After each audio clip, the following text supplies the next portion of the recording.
Hi everyone, my name is Lena, and welcome to my gardening journal. Today is March 29th, 2022. Let's say hello to spring with some tales about the narcissus, or commonly known as the daffodil. In the month of March, everywhere I look, daffodils are all I see.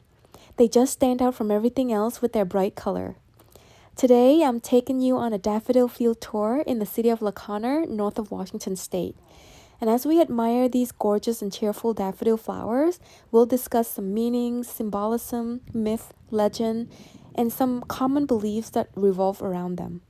There's a lot of fun facts you might not know about this cheerful flower. Let's begin with the origin and some name derivatives. The species are native to meadows and woods in southern Europe and North Africa, and parts of western Mediterranean. The exact origin of the name Narcissus is unknown, but it is often linked to the words narcotic or narco, which in Greek means intoxicated or to be numb, due to the fact that daffodil bulbs are poisonous to animals. Narcissus is also a character in Greek mythology who fell in love with his own reflection in the stream, causing him to fall in and meet his demise. But we'll get to the full story later. There are a few different ideas surrounding where the name daffodil comes from. One suggestion is that it is derived from the word aphrodile, meaning that which comes early. The English word daffodil also appears to be derived from asphodel, which refers to the flowers from the lily family. Daffodils are some of the first flowers we see in springtime and are a great indicator that winter is over and growing season is about to commence. And because of this, they are seen to represent rebirth and new beginnings. Narcissi flowers are also seen to represent creativity, inspiration, inner reflection, forgiveness, and vitality. Now that we've talked about the names and their literal meanings, let's also take a look at the mythological meaning of the term Narcissus. A well-known myth surrounding the narcissus flower comes from a hunter named Narcissus from Greek mythology. I'm sure many of you have heard of the tale, but in case you haven't, Narcissus was the son of the river god Cephissus and the nymph Liriope.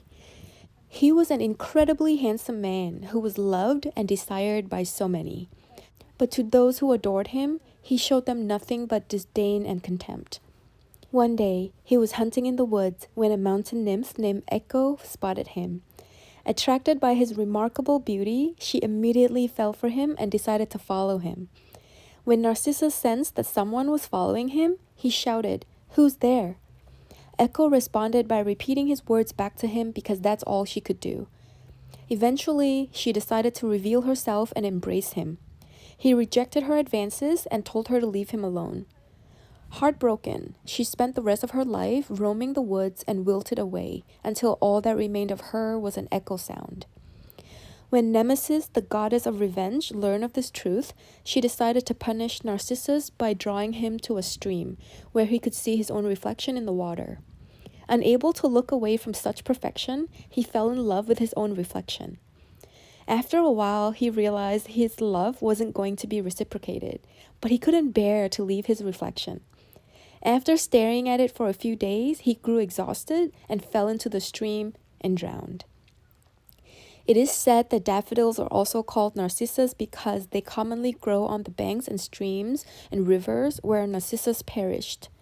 Some believe that the way daffodils bend their necks towards the ground symbolizes Narcissus bending over to admire his image in the water.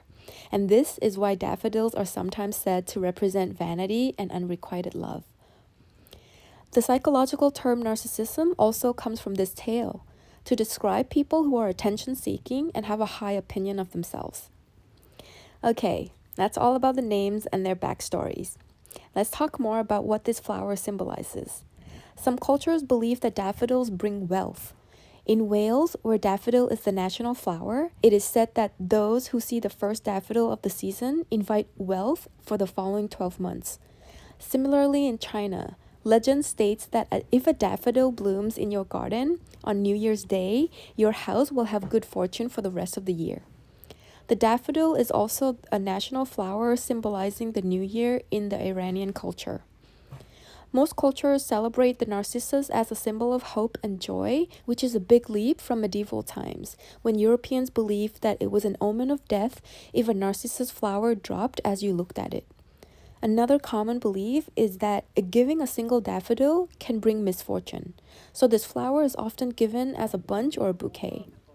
It seems to me like the daffodil had some bad rep in the old days, unlike what they are today. In this day and age, daffodils are often given to celebrate 10 years of marriage. The trumpet-shaped flowers represent joy, cheerfulness, and happiness, portraying a wonderful decade that has passed and a toast to many more. Now let's move on to some few fun facts about the Narcissus plant. Maybe this random knowledge will someday help you win a pub quiz or a family board game. Daffodil is the birth flower for those born in March.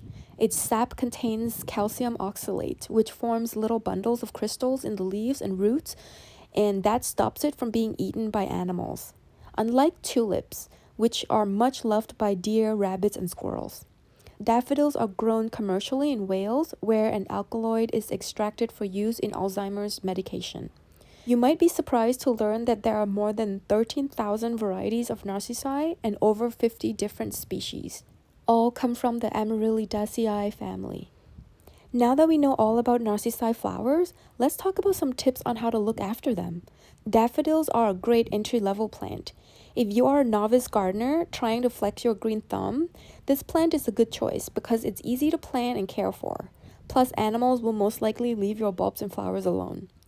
Plant the bulbs pointed end up, about 3 to 5 inches deep and equally as spaced apart. You'll want to get the bulbs in the ground before the first frost arrives. So for me, that's around late October to early December. They'll start popping up around early March. If your daffodils abruptly stop blooming, it's a condition called going blind. It may be an insect problem, or too much shade, or perhaps they have moved too far down in the soil and need to be lifted. They're great when planted as a clump, and absolutely magnificent when viewed en masse, as we have been doing today during this tour. Daffodils will not bloom more than once in a season, so once you notice the petals fading, allow the foliage to turn yellow and die down on its own. I hope you enjoyed listening to the tales and walking through the fields of daffodils with me today. My next video will be all about the tulip, which is about to put on a spectacular show here in a week or two. Enjoy spring, everyone. Until next time.